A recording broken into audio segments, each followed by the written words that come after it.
सारे गोकुलवासी भी आए हुए हैं, नंद बाबा भी आया है, इधर से वसुदेव भी अपना यहाँ आए हैं। कुरुक्षेत्र के पास अमावस्या का मेला था, बहुत से पंडाल लगे हुए हैं।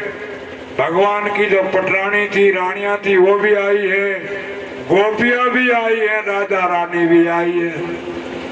अब राधा रानी की बात सुन करके जिनकी जो रानियां थी भगवान की, वो कहने लगी, भगवान आप राधा दी रटते रहते हो, हमारा कभी जिक्र नहीं करते। ऐसी वो क्या राधा दी है, हमें दर्शन करना है उनका, बताओ, जाओ करे आओ दर्शन।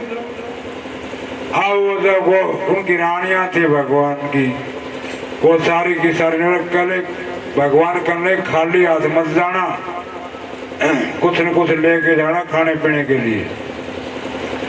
तो रानियों ने परीक्षा लेने के लिए दूध का लोटा लेके चली गई, गरम दूध था बिल्कुल, और 7 डोडी के भीतर राधा दी मिली। राधा दी से प्रणाम नमस्कार हुआ, बाल लीलाओं चर्चा हुई, सारी प्रेम की बातें हुई। और रानियां कहने लगी, ये जो दूध आप मैं दूध लेके आई, हाँ पी लो इसको। कहने लगे मैंने दूध पीना छोड़ दिया। क्यों? जब से वो हमारे को छोड़ के गए हैं तब से दूध पीना बंद कर दिया। ये उन्होंने तो भेजा, कृष्ण भगवान ने भेजा आपके लिए दूध। अच्छा, भगवान ने भेजा, घटाघट पी लिया। गरम दूध था, गरम दूध था, एकदम पी। आज मिल के वापिस गई तो भगवान के पास पहुंची तो भगवान के पांव में छाले पड़ रहे। कहने की भगवान बाहर गए थे? कहा नहीं, कहीं नहीं गया, यही था। ये छाले कैसे? तो आपके दिए छाले, हमारे छाले कैसे दिए? आपने राधा रानी को गर्म दूध नहीं पिलाया? पिलाया तो था, गलती हो गई। वो राधा रानी के हृदय में मेरे जो चरण रहते हैं, उन चरणों पर जाकर के दूध गिरा तो मेरे छाले हो गए। आप तो समझ गई सारी रानियां कि राधा कृष्ण का जो प्रेम है, ऐसा प्रेम हमारा नहीं हो सकता। तो तभी तो कहते हैं राधा कहो तो कृष्ण कहो, एक ही बात है। राधे राधे जपो चले आएंगे बिहारी, राधे राधे जपो चले आएंगे बिहारी, आएंगे बिहारी चले आएंगे बिहारी, आएंगे बिहारी चले आएंगे बिहारी, राधे राधे जपो चले आएंगे बिहारी, राधे राधे जपो चले आएंगे बिहारी।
कृष्ण भगवान की जय। इस प्रकार से यज्ञ पूरा हुआ। अब जो है बहुत बड़ा कुल हो गया था, 56 करोड़ 56 कोटि हैं, ये कोट हैं, इतने युद्धवंशी हो गए। तो इनमें उद्दंड हो गए। उदंड क्या हो गए? शरारती हो गए। भगवान रोजाना उपदेश देते हैं कि महात्माओं की सेवा करनी चाहिए, ब्राह्मणों की सेवा करनी चाहिए, उनकी बढ़ाई करते हैं। वो शरारती बच्चे मानते नहीं। एक बार दुर्वासा जी मंडली लेकर के वहीं पर पहुंचे हुए थे। अब दुर्वासा जी के बहुत से 1400 शिष्य थे, बैठे थे वहां वन में, और उन बच्चों ने उदंडता की, शरारत करने की कोशिश की। देखते हाथ ये बाबा की अपने पिताजी बहुत बढ़ाई करते हैं। सावंती का एक पुत्र था, उसके पेट में के वो कढ़ाइया था बांध दिया लोग, और ऊपर का साड़ी पहना दी, और जाके पूछने लगे महाराज हमारी मेरी भाभी का क्या होगा? यो महात्मा ध्यान करें कि नहीं हो तो बतावे। वही नवीन लोग हमने कौन मेरा मजाक करते फिरे, तो दुर्वासा ने देख लिया ये उदंड बालक हैं, महात्माओं से शरारत कर रहे हैं। वो कहने लगे इधर आओ मैं बताऊंगा क्या होगा। कहे वाह बताओ क्या होगा? बोले इसमें एक मूसल होगा लो का, और वो तारे सारे ये तो उनका नाश करेगा। श्राप दे दिया। बच्चे दौड़े दौड़े गए उग्रसेन के पास। इस प्रकार से एक महात्मा बोलने ने उधर ये तो दुर्वासा था, श्राप दे दिया, इसको घिस दो। समुद्र के किनारे घिस दिए, उसने घिसा घिसा के बारीक कर दिया। उसी में से एक घास उत्पन्न हो गई, एरका नाम की घास। इतनी पैनी घास थी तलवार जैसी, ऐसी हो गई। इधर से नारद जी और देवता लोग भी आए भगवान के पास, कहने भगवान आपका समय पूरा हो गया है, अब चलो वैकुंठ धाम को। कहने लगे कोई बात, थोड़ा सा बाकी और बच रहे हैं, थोड़ा समय अभी और बचा है, अभी थोड़े रह रहे हैं, इनका और थोड़ा सा ठिकाना लगाना है। तो सभी को पता लग गया कि दुर्वासा ने श्राप दे दिया। भगवान को तो पता ही था। भगवान भी एक पीपल के नीचे बैठे हैं और एक पांव के ऊपर पांव रखे हुए। इधर से क्या हुआ, वो जो है जितने भी उदंड बालक थे यदुवंशी, आपस में एक दिन शराब पी है और शराब पी करके आपस में लड़ने लगे। हथियार समाप्त हो गए तो एरका नाम की घास उखाड़ी और आपस में मार मार करके सभी समाप्त हो गए। भगवान ने मन में विचार किया अब अपनी लीला समेटनी चाहिए। भगवान भी एक पीपल के नीचे बैठे थे। उद्धव जी को भी पता लग गया कि भगवान अब लीला समेटने वाले हैं। उद्धव जी आए, भगवान अब आप लीला समेटने वाले हैं, मेरे को पता लगा है। कहने लगे हाँ अब हमारा समय हो गया है, क्या मैं भी आपके साथ चलूंगा? नहीं नहीं तेरे को नहीं जाना, तुम्हें भागवत जी का प्रचार करना है, तो मेरे को कुछ शिक्षा दो। कहने लगे मेरा एक हमारे एक दत्तात्रेय नाम के एक महात्मा हुए और हमारे कुल में एक यदु नाम के एक राजा थे। उन्होंने मजाक कर दिया दत्तात्रेय से, बहुत ज्यादा मोटे तगड़े थे। यदु महाराज कहने लगे महाराज आप के खाया करो, कुछ नहीं खाते भी फूल फल खा ले, तो इतने मोटे ताजे क्यों करो रहे हो भाई, ये तो मस्त हैं। तो आप ये क्या ओढ़ते क्या पहनते हो? कुछ नहीं, हमारे को कोई जरूरत नहीं। महाराज आप सन्यासी हो गए तो फिर हम ही सन्यासी क्यों नहीं है? ऐसे ऐसे मजाक करने लगे। भगवान कहने लगे ये तो दत्तात्रेय जी महाराज बहुत शांत थे, नहीं तो कोई न कोई श्राप दे दिया।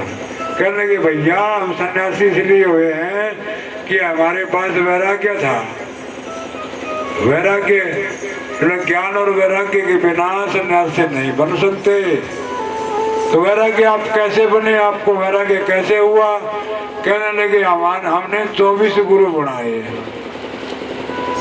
पहला गुरु हमने पृथ्वी को बनाया, दूसरा गुरु हमने वायु को बनाया, जल को बनाया, अग्नि को बनाया, आकाश को बनाया, चंद्रमा को गुरु बनाया, सूर्य को गुरु बनाया, कबूतर को बनाया, सागर को, पतंगे को, इस प्रकार से मधुमक्खी को, और आखिरी में हमने अपने शरीर को ही गुरु बनाया। समय का अभाव है, नहीं तो अलग अलग बतावा 24 गुरु बनाए हमने। उनसे एक एक शिक्षा ग्रहण की तो हमारे अंदर वैराग्य आ गया। तो गुरु बनाना जरूरी है। शिक्षा जहाँ से मिलती हो वहीं से आपको ग्रहण करनी चाहिए, यही गुरु का उपदेश होता है। और हमने भी 4 गुरु बनाए हैं। अभी हम भी बता दें, मान ले 4 गुरु बताओ, कई मेरा को नहीं होगा, हमारा को 4 गुरु। पहला गुरु हमारा हनुमान जी महाराज हैं, आप भी बनास को हनुमान जी महाराज। दूसरे गुरु हमारे वेद व्यास भगवान हैं, जो जिन्होंने भागवत जी की रचना की। बचपन में बनाए थे हमने, ये किसी गुरु के पास नहीं गए थे, जब वेद व्यास भगवान को गुरु मान लिया हमने, शिव पुराण पढ़ा कर दिया। तीसरा गुरु हमने स्वामी महामंडलेश्वर स्वामी महेशानंद सरस्वती जी को बनाया। चौथा गुरु हमने गंगा को बनाया, जिस गंगा में खड़े होकर के हमने चौड़ा ग्रहण किया, उसी दिन से हमने गंगा को भी गुरु मान लिया। इस प्रकार 4 गुरु। बोलिए सतगुरुदेव भगवान की जय हो। इसलिए गुरु बिना मुक्ति नहीं होती, गुरु बिना ज्ञान नहीं होता। इस प्रकार से वो दत्तात्रेय महाराज ने समझाया। अब भगवान के पांव में घिस करके एक छोटी सी कील बच गई थी, वो एक भेड़िए ने अपने पान में उसके आगे लगा लिया। भगवान के पांव में पद्म था जो चमक रहा था।